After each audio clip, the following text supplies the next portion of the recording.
ମାଉସୀ ମାସେ ଘର ରିଚାର୍ଜ କରେଇଲେ ମାତ୍ର ହେଲା 28 ଦିନର ତ ମାଉସୀ ଦୋକାନ ବାଲାକୁ ହିଁ ଧରି ପକେଇଲେ। ତାକୁ କହୁଛନ୍ତି ଦେ ଆଉ ଏକ୍ସଟ୍ରା 2 ଦିନର ଯୋଉ ପଇସା ନେଇଛୁ 22 ଟଙ୍କା ସେତିକି ମତେ ଫେରା ଫେରା। ଦୋକାନ ବାଲା କହୁଛି ମାଉସୀ କଣ ଏମିତି କରୁଛ, ସମସ୍ତେ ଦେଖୁଛନ୍ତି, ମତେ ଲାଜ ଲାଗୁଛି, 22 ଟଙ୍କାରେ ଏମିତି ତମେ କଣ କରିଦବ।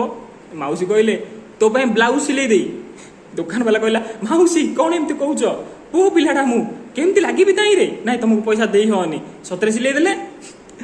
ମାତ୍ର ରାଘବ ଚଡ୍ଡା ନେତା ଗୋଟେ ତାଙ୍କେ ଏବେ ସରକାରଙ୍କୁ କହିଲେ ଯେ ଅନ୍ୟାୟ ହେଉଛି ଏଇଟା, 30 ଦିନର କହିକି ମାସେକର କହିକି 28 ଦିନର ରିଚାର୍ଜ କରୁଛନ୍ତି, ରିଚାର୍ଜ ସରୁ ସରୁ କଲିଂ ବନ୍ଦ କରିଦେଉଛନ୍ତି, ଏଇଟା ଅନ୍ୟାୟ। ସରକାର କହିଲେ କ'ଣ କହୁଛ ଶୁଭୁନି। ହେଲେ ରାଘବ ଚଡ୍ଡା ଆଉଥରେ ରିପିଟ୍ କଲେ, ସରକାର କହିଲେ ଏଥର ହେଲେ ଶୁଭୁନି, ବଡ଼ ପାଟିରେ କୁହ। ରାଘବ ଚଡ୍ଡା କହିଲେ ଏ ଫଙ୍ଗାଡ଼ ସେ BSNL ସିମ୍କୁ, ଶୁଭୁନି ହେଲେ ତାହିରେ କିଛି ଫଙ୍ଗାଡ଼ ତାକୁ। ସରି BSNL।